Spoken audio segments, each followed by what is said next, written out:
Michael grew up in a quiet suburb just outside Philadelphia, in a family that valued achievement above everything else. From the time he was a child, he could still remember how often adults compared him to others. His cousins were always praised for their good grades, neighbors were complimented for their talents, and every time someone else succeeded, Michael felt a quiet pressure growing inside his chest. Even when he tried to celebrate small wins, someone would casually say, "That's nice, but look at what they achieved." The more he heard it, the smaller he began to feel. He started to believe that nothing he did would ever be enough unless it outshined someone else's success. The years passed, and Michael carried those comparisons into adulthood without even realizing it. At work, whenever a colleague got promoted, a small voice in his mind whispered, "You should have been better." When friends shared their milestones on social media, he felt a heavy knot in his stomach, as if he had somehow failed without even knowing why. It wasn't that he was jealous, he was happy for them, but he couldn't stop comparing their achievements to his own.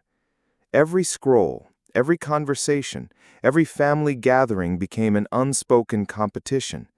Even the things he once loved doing turned into constant measurements against someone else's progress.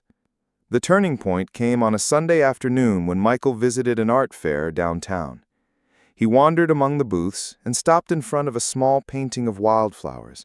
The artist, a gentle, elderly woman, was standing nearby and greeted him with a soft smile. When Michael complimented the painting, she said quietly, "Thank you. I used to worry that my work wasn't as impressive as others until I realized I wasn't supposed to paint like them. These flowers were meant to be mine." Her words surprised him, and for a moment, Michael felt as though someone had gently spoken to a part of his heart he had kept hidden for years. That evening, he sat on the edge of his bed and thought about those words over and over. These flowers were meant to be mine. He realized how long he had spent trying to measure his life using someone else's ruler. Even his goals weren't truly his. They were built around what he thought would impress others. He thought back to his childhood dreams, sketching small drawings in his notebook, writing stories no one ever read, laughing at his own ideas without worrying about whether they were good enough. Those dreams felt buried now, but they were never gone. They were simply waiting for him to notice them again. The next day, instead of rushing straight into work, he sat at his desk for a few minutes and wrote down one question. What would I do if I stopped comparing myself to everyone else? The answer didn't come right away, but throughout the day, small thoughts began to appear. Read more books.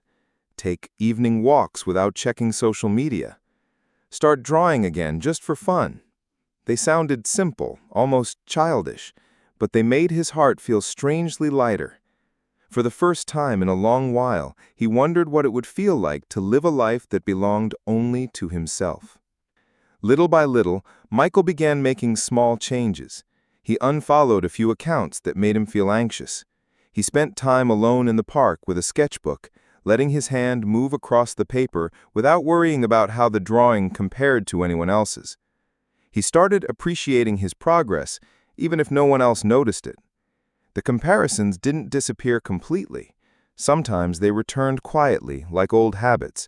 But now when they appeared, he gently reminded himself, "My story is different. It doesn't have to look like anyone else's."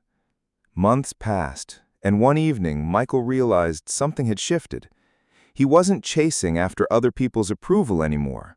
Instead, he felt content in small moments, cooking dinner while listening to his favorite music, reading a book at night with no pressure to finish it quickly, smiling at the simple beauty of a sky turning orange at sunset. He understood that life didn't become meaningful when others validated it. It became meaningful the moment he started embracing what felt genuine for him, regardless of whether anyone else noticed or applauded. If you've ever felt like you're always being compared to others, please remember this. Your value was never meant to be measured against someone else's path. Your experiences, your pace, and your dreams are uniquely yours, and that is what makes them beautiful. You don't need to outshine anyone to be worthy. Sometimes the most important thing you can do is simply choose your own way, even if it looks different from the rest. If this story touched your heart, share your thoughts below and feel free to pass it on to someone who might need this reminder. Don't forget to subscribe so you can hear more stories like this every week.